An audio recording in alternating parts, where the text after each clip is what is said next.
Hello viewers, welcome back to Fazil Khan's tutorial. ఈరోజు ఈ వీడియోలో మనం యూనిట్ 4 గురించి నేర్చుకుందాం. సో నేను పాత వీడియోలో ఏమో యూనిట్ 2 అప్లోడ్ చేసిన, ఇంకా యూనిట్ 1 కూడా అప్లోడ్ చేసిన, ఇంకా యూనిట్ 3 అండ్ యూనిట్ 5 ఇంకా 1 అవర్లో అప్లోడ్ చేసేస్తా. ఒకవేళ మీరు నా ఛానల్ని ఇంకా సబ్స్క్రైబ్ చేయకపోతే ప్లీజ్ నా ఛానల్ని సబ్స్క్రైబ్ చేయండి. ఇంకా నా వీడియోస్ని లైక్ చేయండి. లైక్ కమెంట్ చేస్తే నాకు అర్థమవుతుంది నా పిల్లలేమో ఎంతవరకు నా వీడియోస్ చూస్తున్నారు, ఎంతవరకు వాళ్ళు నా వీడియోస్ నుంచి నేర్చుకుంటున్నారు. దానివల్ల నాకు ఏమవుతుందంటే ఎంకరేజ్మెంట్ అవుతుంది ఇంకా వీడియోస్ క్రియేట్ చేయడానికి తెలుగులో. ఒకవేళ మీకు నోట్స్ కూడా కావాలంటే నేను టెలిగ్రామ్ ఛానల్లో నా నోట్స్ కూడా అప్లోడ్ చేసిన, అక్కడ నుంచి మీరు నోట్స్ కూడా తీసుకోవచ్చు. ఎందుకంటే టెక్స్ట్ బుక్ ఆన్సర్స్ చాలా టఫ్ ఉన్నాయి, పిల్లలకి చాలా కష్టమవుతుంది ఏమంటారు నేర్చుకోవడానికి. అందుకోసం ఏం చేసిన నేను టైం తీసుకొని ఆ నోట్స్ ప్రిపేర్ చేసిన, పిల్లలకి ఈజీ వేలో అర్థమైనగానే రాసుకోవచ్చు అని చెప్పేసి. So law of variable proportion గురించి నేర్చుకుందాం మనం. This law is an important concept in economics that explains how output changes when one factor of production is increased while keeping other factors fixed. దీంట్లో ఏమంటున్నాం మనం, లా ఆఫ్ వేరియబుల్ ప్రపోర్షన్ దేన్ని అంటున్నాం, ఒక్క factor మనం ఇంకా చేంజ్ చేస్తున్నాం, వేరే ఫ్యాక్టర్స్ ఏమో ఫిక్స్ పెట్టి చేస్తే దాన్ని ఏమంటున్నాం మనం, లా ఆఫ్ వేరియబుల్ ప్రపోర్షన్. అంటే ఎగ్జాంపుల్ ఏం చేస్తున్నాం మనం, ఒక కిచెన్ది తీసుకుందాం మనం. కిచెన్లో ఏమో ఇన్స్ట్రుమెంట్స్ అన్నీ సేమ్ ఉన్నాయి, ఎక్విప్మెంట్స్ ఏమో అంతే ఉన్నాయి, స్టవ్ అనేది ఇంకా ఏమంటారు గిన్నెలు అనేది అన్నీ సేమ్ ఉన్నాయి, కానీ దాంట్లో మనుషులు ఉన్నాయి, అవి చేంజ్ చేస్తూ ఉన్నా నేను. సో దాంతో వల్ల అవుట్పుట్ ఎంత చేంజ్ వస్తుంది, దాన్ని ఏమంటున్నా మనం, లా ఆఫ్ వేరియబుల్ ప్రపోర్షన్.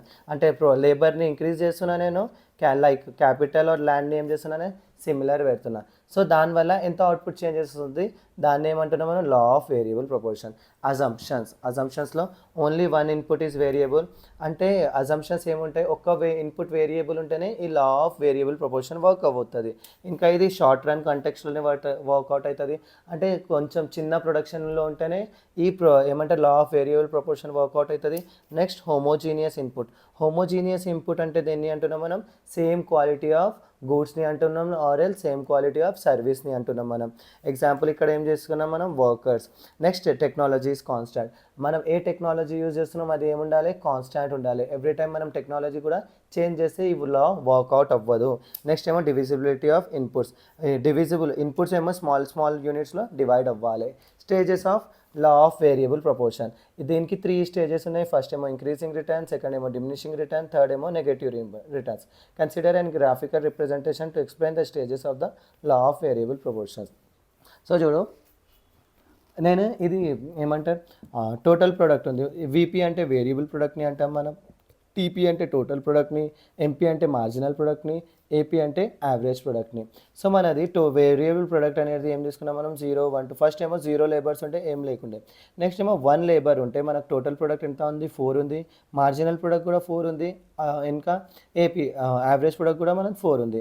మళ్ళీ 15 అవుతుంది చూడు. టీపీ ఏమో ఇంక్రీజింగ్ ఆర్డర్లో అయింది, మార్జినల్ ప్రోడక్ట్ ఏమో ఏమైంది, ఇంక్రీజ్ అయ్యి డిక్రీజ్ అవుతూ ఉంది. Even though it went to negative as well. Then average ప్రోడక్ట్లో ఏమైంది, ఇంక్రీజింగ్ అండ్ డిక్రీజింగ్ ఆర్డర్లో వెళ్తుంది. సో మన గ్రాఫ్ ఎలా అయిపోతుంది అంటే, టోటల్ ప్రోడక్ట్ ఇట్లా వచ్చి డిక్రీజింగ్లో వెళ్ళిపోతుంది. నేను ఎక్స్ప్లెయిన్ చేస్తాను. సో టోటల్ ప్రోడక్ట్ ఏమవుతుంది, ఇంక్రీజింగ్తో డిక్రీజ్ అవుతుంది కదా, ఇంక్రీజ్ అయ్యి నేను ఏం చేసిన దీనికి డిక్రీజ్ చేసిన. మళ్ళీ మార్జినల్ ప్రోడక్ట్ ఏమవుతుంది, ఒక స్టేజ్లో వెళ్ళి నెగటివ్లో వెళ్ళిపోతుంది కదా. సో అందుకోసం మనం మార్జినల్ ప్రోడక్ట్ది లైన్ కిందికి వేసినాం. మళ్ళీ యావరేజ్ ప్రోడక్ట్ది లైన్ కూడా ఇట్లా అని మళ్ళీ ఇది కూడా డిక్రీజ్ అవుతుందని చెప్పేసి. సో మనం ఇది ఇట్లా ఇంక్రీజ్ అవుతా ఉంది కదా. సో దీన్ని ఏమంటున్నాను, ఇంక్రీజింగ్ రిటర్న్ స్టేజ్ 1. స్టేజ్ 2లో డిమినిషింగ్ రిటర్న్ అంటే రిటర్న్ అవుతున్నారు కదా. థర్డ్ స్టేజ్లో ఏమైపోతుంది, అంతా నెగటివ్లో వెళ్ళిపోతుంది. సో చూడు, నేను ఇంకో ఎగ్జాంపుల్ తీసుకోవాలి. స్టేజ్ 1 ఇంక్రీజింగ్ రిటర్న్ అంటే at first as you add more variable output increases at a faster rate because resources are being used efficiently, and after that starts declining. So నేను ఒక ఎగ్జాంపుల్ ఇంకొకటి జిమ్ది తీసుకుంటా. జిమ్లో ఏమో 10 ఎక్విప్మెంట్స్ ఉన్నాయి, 10 machines ఉన్నాయి. నేను ఏం చేసిన, ఆ జిమ్లో 10 మెంబర్స్ని యాడ్ చేసిన. సో 10 మెంబర్స్ మంచిగా వర్క్ చేసుకుంటారు కదా, వర్కౌట్ చేసుకుంటారు. 10 మెంబర్స్ హాఫ్ అన్ అవర్లో మొత్తం వర్కౌట్ కంప్లీట్ చేసి వెళ్ళిపోవచ్చు. సో ఇన్పుట్ నేను ఏం చేసిన, యాడ్ చేసిన, కొంచెం ఇంక్రీజ్ చేసిన, 10 వేసేసిన దాంట్లో. సో ఏమైపోతుంది, దాంట్లో వర్క్ కూడా పర్ఫెక్ట్లీ అయిపోతుంది. సో దాన్ని ఏమంటున్నాం మనం, ఇంక్రీజింగ్ రిటర్న్. ఎంత టైంలో కావాల్సింది అంత టైం కంటే తక్కువలో అయిపోతుంది, ఎందుకంటే దాంట్లో వెయిటింగ్ టైం ఏం లేదు కదా. 10 మెషిన్స్ ఉన్నాయి, 10 మెంబర్స్ చేస్తున్నారు. సో ఎవ్రీ వన్ ఏమో ఒక్కొక్క మెషిన్లో వర్క్ చేసుకుంటారు, అది వర్కౌట్ ఏమో తొందరగా అయిపోతుంది వాళ్ళది. So efficiently work starts the point B. అంటే ఒక పాయింట్, ఇక్కడ మనది పాయింట్ ఉంది కదా, ఇక్కడ నుంచి ఏమవుతుంది, డిక్రీజ్ అవుతుంది ఇది. సో దాన్ని ఏమంటున్నాం మనం, ఇన్ఫ్లేషన్ పాయింట్ ఆఫ్ ఇన్ఫ్లేషన్ అంటాం. నెక్స్ట్ ఏమో స్టేజ్ 2 ఉంది. The total product continues to increase at a diminishing rate until it reaches maximum value and MP marginal product and average product decreases positively. అంటే ఇక్కడ ఏమంటున్నాం అంటే మనం దాంట్లో ఇంకా వర్కర్స్ యాడ్ చేసిన, ఇంకా 20 ఏమంటారు జిమ్లో ఏం చేసిన 10 ఉండే కదా, ఇంకా 10 యాడ్ చేసేసిన. ఇప్పుడు ఎంతమంది అయిపోయినారు, 20 మెంబర్స్ అయిపోయినారు. వాళ్ళు వర్కౌట్ కూడా చేస్తున్నారు, కానీ ఒకరికి వెయిట్ ఒకరు వర్కౌట్ ఒక మెషిన్లో చేస్తున్నారు అనుకో, ఇంకోరు ఏం చేయాలి, వెయిట్ చేయాల్సి వస్తుంది కదా. ఇక్కడ వర్క్ అయితే అవుతుంది, అందరు వర్క్ కంప్లీట్ అయిపోతుంది, కానీ ఇక్కడ ఏమవుతుంది, వెయిటింగ్ ఎక్కువ అయిపోతుంది. వెయిటింగ్ స్టార్ట్ అయింది కదా, సో అందుకోసం ఇక్కడ ఏమవుతుంది, మనది డిమినిషింగ్ అవుతుంది. సెకండ్ స్టేజ్ ఏమైపోతుంది, డిమినిషింగ్ రిటర్న్లో వచ్చేస్తుంది మనది. చూడు ఇక్కడ still increases adding more workers still increases total output అయితే ఇంక్రీజ్ అవుతుంది, ఎందుకంటే 20 మెంబర్స్ వచ్చేసినారు కదా. So but at a slower రేట్లో అవుతుంది. This happens due to fix resources become a limitation. అంటే రిసోర్స్ ఏమో మన దగ్గర ఫిక్స్ ఉన్నాయి, 10 ఉన్నాయి, కానీ వర్కౌట్ చేసే వాళ్ళు ఎంత అయిపోయినారు, 20 అయిపోయినారు. సో ఇక్కడ ఏమైపోతుంది, డిమినిషింగ్ రిటర్న్ అయిపోతుంది. లాస్ట్ వన్ ఏముంది మనది, నెగటివ్ రిటర్న్స్ అంటే మనం ఏమంటారు, మైనస్లో వెళ్ళిపోతుంది. చదవక ముందు నేను ఎక్స్ప్లెనేషన్ ఇచ్చేస్తాను, ఏంటి అర్థం చేయించేస్తాను మీకు. ఇప్పుడు జిమ్లో ఏం చేసినా, నేను 10 ఎక్విప్మెంట్స్ ఉన్నాయి, మెషిన్స్ ఉన్నాయి, నేను ఎంతమందిని యాడ్ చేసేసిన, 40 మెంబర్స్ని యాడ్ చేసేసిన. 40 మెంబర్స్ని యాడ్ చేయగానే మనకి 10 మెషిన్స్లో 40 మెంబర్స్ వర్కౌట్ చేయడానికి ఇంకా టైం ఎంత ఉంది వాళ్ళ దగ్గర, 30 మినిట్సే ఉంది. సో ఆ 30 మినిట్స్లో 40 మెంబర్స్ 10 మెషిన్స్లో వర్కౌట్ చేయడానికి వస్తుందా, రాదు. ఎంత 20 మెంబర్స్ 30 మెంబర్స్ వర్కౌట్ చేయగలుగుతారు, కానీ ఇంకా 10 మెంబర్స్ ఏమైపోతుంది, వాళ్ళ చేయకుండానే ఆగిపోతారు. సో ఆ 10 మెంబర్స్ రిటర్న్ అయిపోతున్నారు కదా వితౌట్ ఎనీథింగ్ చేయకుండా. సో దాన్ని ఏమంటున్నాం, మైనస్లో వెళ్తున్నాయి వాల్యూ, దాన్ని మనం ఏమంటున్నాం, నెగటివ్ రిటర్న్స్ అంటున్నాం. So in this stage the total product curve declines with an increasing in the quantity of variable input. The marginal product fall below x-axis and become negative. మన marginal product ఏమో falls x-axis కిందికి వెళ్ళిపోతుంది కదా, negative అయిపోతుంది కదా, అదే రాసినాం మనం. Because if you keep adding more workers, total output can start to decrease because the workspace become overcrowded and productivity falls. అంటే వర్క్ స్పేస్ ఏమైపోతుంది, ఓవర్క్రౌడెడ్ అయిపోతుంది, ప్రొడక్టివిటీ ఏమైపోతుంది, ఫాల్ అయిపోతుంది. నెక్స్ట్ ఏమో law of return to scale. ఇది కూడా one of the most important question in business economics. So law of return to scale అంటే దేనికి అంటాం చూద్దాం మనం. The law of return to scale refers to the relationship between input and the output in the long run. అదేమో short రన్లో ఉండే కదా, ఇదేమో లాంగ్ రన్ ఉంది. ఇన్పుట్ అండ్ అవుట్పుట్ రిలేషన్షిప్ ఏముందని చెప్పేసి మనం తెలుసుకుందాం దీంట్లో. This law explains how output changes when all input are constant. Output ఎలా చేంజ్ అవుతుంది, ఇన్పుట్ కాన్స్టాంట్ పెడితే. దాంట్లో ఏముంది, ఒక్క ఇన్పుట్ చేంజ్ చేస్తే అవుట్పుట్లో ఏం చేంజెస్ అవుతుండే, వేరే other inputs are remain constant ఉండే. దీంట్లో ఏముంది, ఇన్పుట్ని మనం చేంజ్ చేస్తున్నాం, ఎంత అయినా ఉండని. ఇన్పుట్ని లేబర్ కూడా ఉండొచ్చు, క్యాపిటల్, ల్యాండ్, ఇవి 3 కూడా మనం చేంజ్ చేయడానికి వస్తుంది. దాంట్లో మనం ఒకటే కన్సిడర్ చేస్తుండే, labour, right. So types of return to scale ఎన్ని ఉన్నాయి మన దగ్గర, 3 టైప్స్ ఉన్నాయి. Increasing return to scale, constant return to scale and decreasing return to scale. So మన దగ్గర ఇంక్రీజింగ్ రిటర్న్ టు స్కేల్ అంటే దేనికి అంటున్నాం చూడు. ఒక్కటి నేర్చుకుంటే అన్నీ ఆటోమేటిక్ వచ్చేస్తుంది మీకు, అలా ప్రిపేర్ చేసిన నేను answers. So increasing return to scale occurs when a smaller change in input leads to the larger change in the output. అంటే స్మాలర్ చేంజ్ మనం ఇన్పుట్లో చేస్తే లార్జర్ చేంజ్ ఏమవుతుంది, అవుట్పుట్లో వస్తుంది. ఎగ్జాంపుల్ మనం రైస్ చేసుకుందాం.